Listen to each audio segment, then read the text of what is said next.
रामदीन तिवारी जी भोपाल से। राणा वल्लभ सिंह। श्री हरिवंश महाराज जी, आपके चरणों में कोटि कोटि प्रणाम। महाराज जी, ये दास स्वामी शंकराचार्य जी महाराज जी से दीक्षित है। महाराज जी से तारक मंत्र की दीक्षा मिली। राम नाम में स्वाभाविक रुचि प्रेम है। महाराज जी, मैं 3 वर्षों से यूट्यूब के माध्यम से आपका प्रवचन नियमित सुन रहा हूँ। महाराज जी, मानस में आया है कि सोई जानहि जही देहि जनाई, जानत तुम ही होई जाई। महाराज जी, तुम्हारी कृपा तुम ही रघुनंदन, जानत भगत भगत उर चंदन। प्रश्न ये है महाराज जी कि भगवत प्राप्ति कृपा साध्य है या पुरुषार्थ साध्य है? कृपा साध्य है तो प्रभु की ऐसी प्रयत्न हमारा और कृपा भगवान की, क्योंकि हमारे में जो प्रयत्न करने की भावना भी आई ना, वो भगवान की कृपा से। आज सत्संग में कह रहे थे कायर पुरुष भगवत प्राप्ति नहीं कर सकता। हमारा प्रयास, पुरुषार्थ और भगवान की कृपा, और जो पुरुषार्थ बन रहा है वो भी भगवान की कृपा से, क्योंकि हम राम राम बोल रहे हैं तो राम जी की कृपा से। हम संत समागम सत्संग में आए तो राम जी की कृपा से। जब द्रोही दीन दयालु राघो तो साधु संगति पाइए।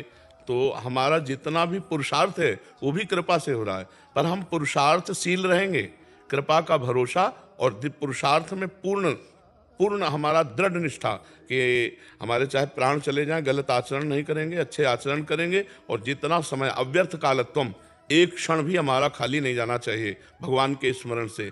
और कोशिश करता हूँ। हाँ, बस प्रयत्न हमारा कृपा भगवान की, प्रयत्न हमारा। अब यह कि गलत आचरणों की तरफ जैसे जो वृत्तियां हैं उनको सहन किया जाता है, उनके द्वारा आचरण नहीं किए जाते। वृत्तियां उदय होती हैं, सहन कर लो तो धीरे धीरे शांत हो जाएंगी।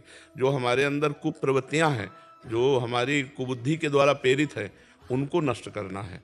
सतमार्ग की वृत्तियों के द्वारा असत मार्ग का दमन करके और फिर सतमार्ग का जो फल है अहंकार रहित हो जाना।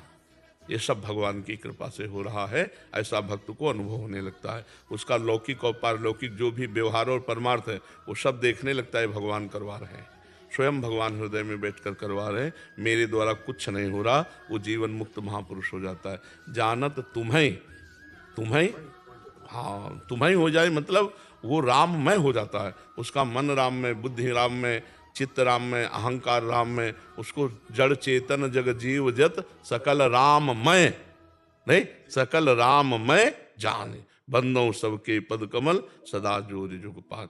वो भगवत स्वरूप को प्राप्त हो जाता है। जो जितना नाम जप करता है और भगवान की आज्ञा का पालन करता है, उतना ही उसके ऊपर कृपा उतरती है। देखो, गोस्वामी जी ने कहा पूर्ण कृपा का पात्र कौन बनता है? तो बोले मन क्रम बचन छाड़ी चतुराई, भजत कृपा करी है रघुराई। जो मन से, वचन से, कर्म से छल कपट छोड़कर भगवान का भजन करता है, भगवान उस पर निश्चित कृपा करते हैं।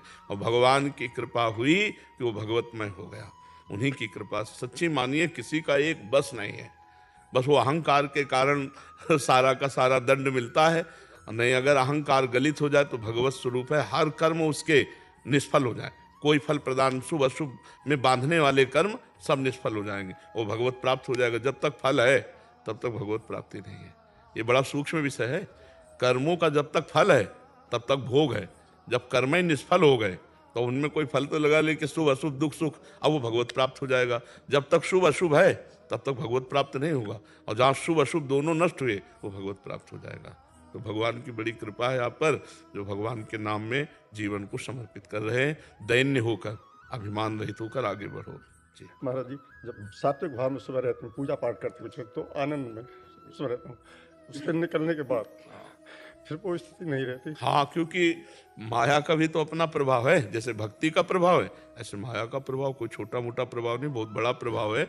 अगर हम पहरेदार अंगरक्षक साथ रखें तो हमको एक रहता है ना कि हमारा गार्ड है, तो नाम पहारू दिवस लिसी, समझ रहे ला, हर समय हमारे साथ पहरेदार है नाम, राम राम राम राम राम ना। जानकी जी के ना, नाम पहारू दिवस लिसी, ध्यान तुम्हार कपाट, लोचन निज पद जंतित, जहाँ प्राण के।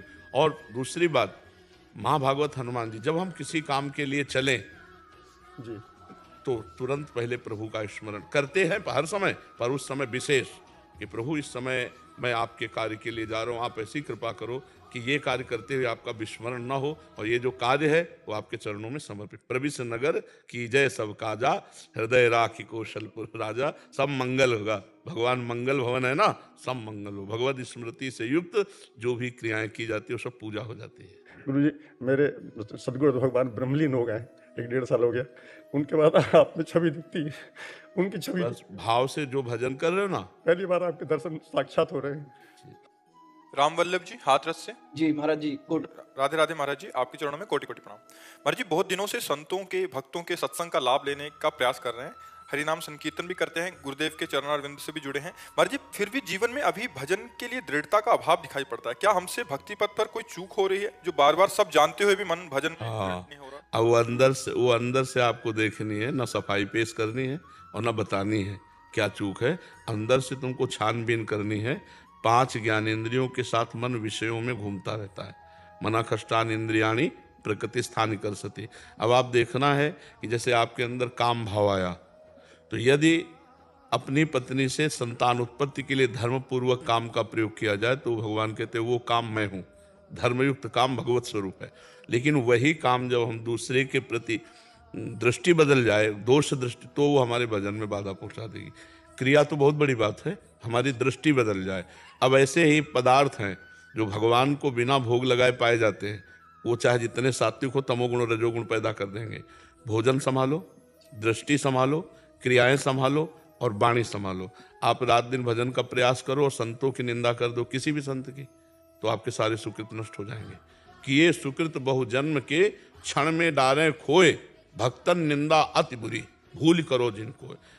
जैसे मान लो अलग अलग स्वभाव है, अब कोई पाखंडे से जी रहा है तो भगवान की सृष्टि है भाई। अगर सत्य है तो असत्य भी है, अगर दिन है तो अंधेरा रात भी है। तो उनका बगीचा है, किसी को नीच बनाया, किसी को ऊंच बनाया, तो हमारा अधिकार थोड़ी भगवान की निंदा करने, क्योंकि उसकी निंदा का मतलब भगवान की निंदा, उसमें भगवान विराजमान है। और ये हम लोग बहुत वाचालता के कारण कर बैठते हैं कि भाई वो संत तो बहुत बढ़िया और वो संत निंदा, ऐसे जहाँ हम किसी से हाँ, तो उसी तुलना में निंदा हो जाती है। और जहाँ निंदा हुई तो हमारे सुकृत नष्ट हुए, भजन में अरुचि आ गई। पहले वाणी को कंट्रोल करो, विचार के द्वारा ही वाणी खुले। वाणी एक अमूल है, जो कोई बोले जान, ये तराजू तौल के तब मुख बाहर आन। किसी की निंदा कोई करने लगे कि वो राधा राधा राधा राधा राधा, नहीं सुनना है, नहीं, राधा राधा राधा, तो इससे आप देखोगे आपकी भक्ति बढ़ेगी। जहां आपके छेद हैं उनको लॉक कर दो। शब्द, स्पर्श, रूप, रस, गंध, ये 5 भगवान से जोड़ते भी है और भगवान से विमुख करते हैं। अब जैसे नाम कीर्तन है, भगवान की कथा है, ये जब हम कानों से सुनते हैं तो भगवान से जोड़ते हैं। और जब हम विषयी फिल्मी गाना सुनते हैं, फिल्म के डायलॉग सुनते हैं, प्रपंच की बातें सुनते हैं, भोग कथा सुनते हैं, तो ये भगवान से विमुख कर देते हैं। अब स्पर्श, भक्तों का स्पर्श, भगवान को प्रसादी चढ़ाई हुई तुलसी, पुष्प, इत्र, इनका स्पर्श ये भक्ति बढ़ाएगा। अब भक्तों का स्पर्श और जो विषयी पुरुष हैं भगवान से विमुख हैं, ऐसों का स्पर्श हमारे अंदर विषयी परमाणु ले आएंगे, या पराई माता बहनों का स्पर्श गलत भावना के द्वारा, तो वो सब, तो शब्द, स्पर्श, रूप, अब इन सब रूपों में भगवान ही हैं। अब इतना हमारा भाव नहीं जा पा रहा है तो हम नमस्कार तो करें। किसी रूप से राग कर लिया, किसी से द्वेष कर लिया, तो हम एक फंस गया, द्वेषात्मक, रागात्मक, तो हम सब में बचने की कोशिश करें। गंध भगवान के अर्पित की हुई, जैसे धूप है, अगरबत्ती है, इत्र है, यही।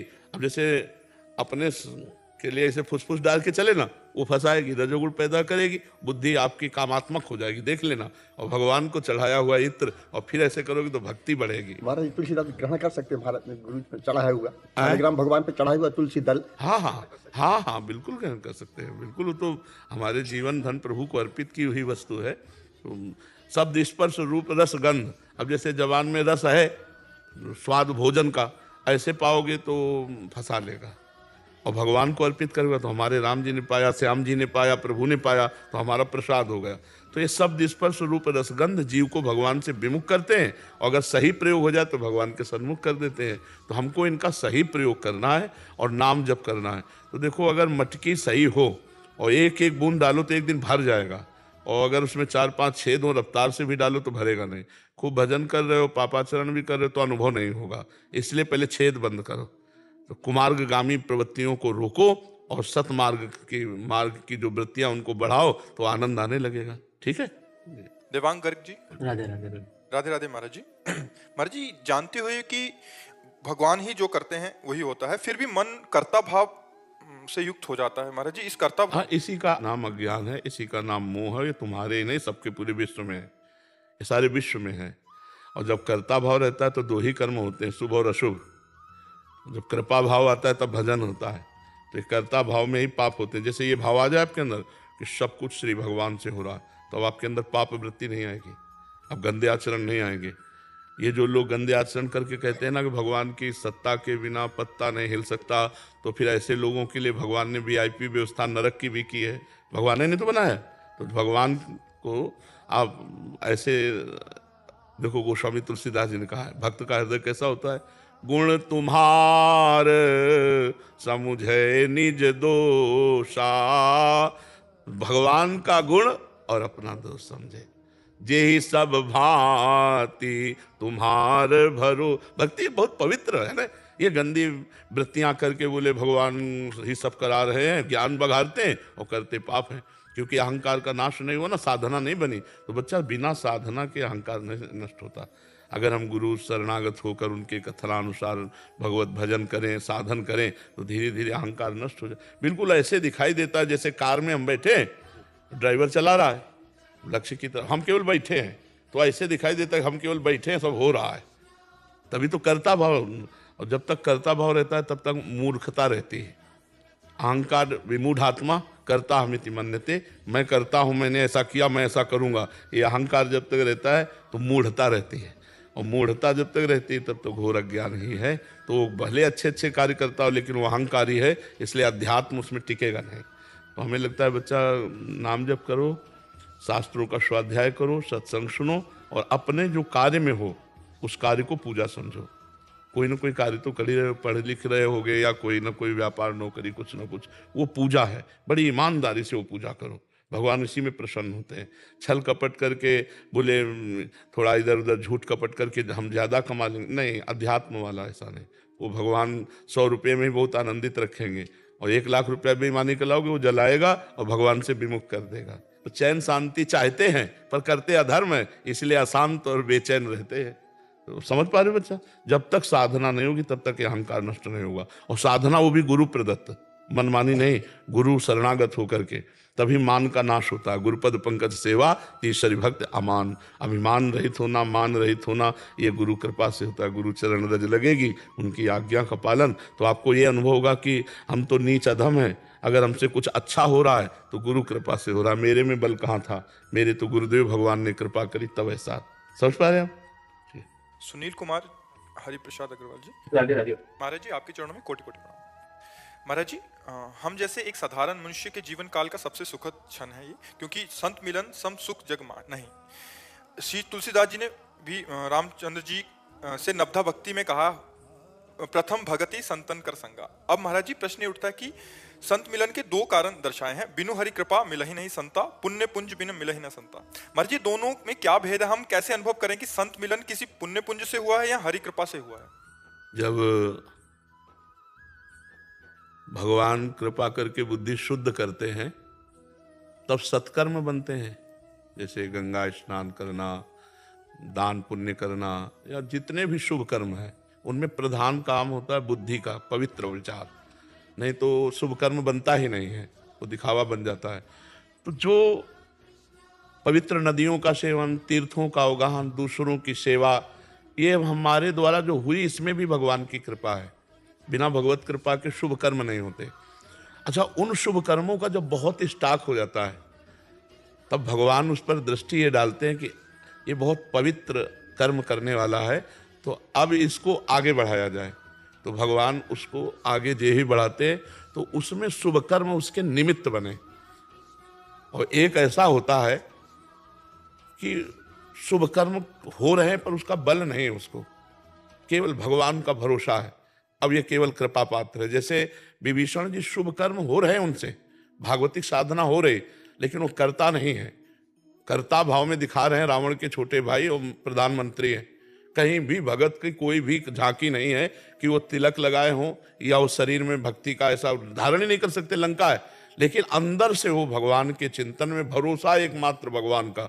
तो जब हनुमान जी के दर्शन होते हैं तब वो कह रहे हैं अब मोहि भाव भरोसा हनुमंता बिनु हरि कृपा मिले। और जैसे तपस्या है, साधना है, तीर्थयाटन है, ये सब हुआ और उसके बल से जब किसी संत का मिलन होता है, जैसे आज हम सत्संग में प्रारंभ में पहले पूज्यपाद श्री प्रबोधानंद जी की चर्चा होती, फिर उड़िया बाबा के वचन और फिर कथा थोड़ी देर होती। तो कथा में था कि पहले अक्रूर जी को चिंतन हुआ कि मैंने कौन सा ऐसा पूर्व जन्म में तप किया है, दान किया है या शुभ कर्म किया है कि आज मैं भगवान के दर्शन पाऊंगा। फिर कहा अरे नहीं नहीं, मैं तो विषयी जीव हूं, ये तो मेरे ऊपर भगवान की अहेतुकी कृपा हुई है। दो वहां भी कह रहे हैं कि अपनी तपस्या और शुभ कर्म पुण्य बल का स्मरण आया उनको। फिर कहा नहीं नहीं, ये तो मैं विषयी जीव, अधम जीव, भला भगवान के दर्शन इनसे कैसे हो सकते, ये तो सिर्फ भगवान की कृपा है। तो हम निर्णय निकालते हैं जब, तो इसमें केवल केवल कृपा नजर आती है, क्योंकि वो जो पुण्य बना जिससे संत मिलेगा, साधारण पुण्यों से नहीं, वो पुण्य भी भगवान की ही प्रेरणा से होता है। तो हमें तो केवल कृपा नजर आती है, केवल कृपा। अगर किसी का पुण्य बल प्रकट भी होगा तो उसे स्वर्ग तक ले जा सकता, संतों तक नहीं ले जा सकता। तो हम उसी पुण्य को महान समझते हैं जिसको भगवान ने प्रेरित करके करवा के और भक्ति में लगा दिया, उसे हम पुण्य मानते हैं। लेकिन वो अगर केवल पुण्य का फल देखा जाए तो स्वर्गिक और मर्त्य सुख के सिवा संत समागम नहीं है। पाप और पुण्य दो ही प्रकार के कर्म है जो स्वर्गिक सुख और मर्त्य सुख दे सकते हैं, लेकिन उमा संत समागम शम न लाभ कछु आन, ये जब द्रवहि दीन दयालु राघव तो साधु संगति पाई। हमारी तो भावना इस बात में जाती है कि अगर गोसाई जी ने पुण्य शब्द कहा है तो वो पुण्य शब्द वही होगा जिसे भगवान प्रेरित करके करवा रहे हैं। जैसे भगवत भाव से किसी की सेवा बन गई, कोई बीमार पड़ा हुआ है, भगवान द्रवित हो गए कि बड़ा दैन्य भाव से सेवा, अब इसको साधु समागम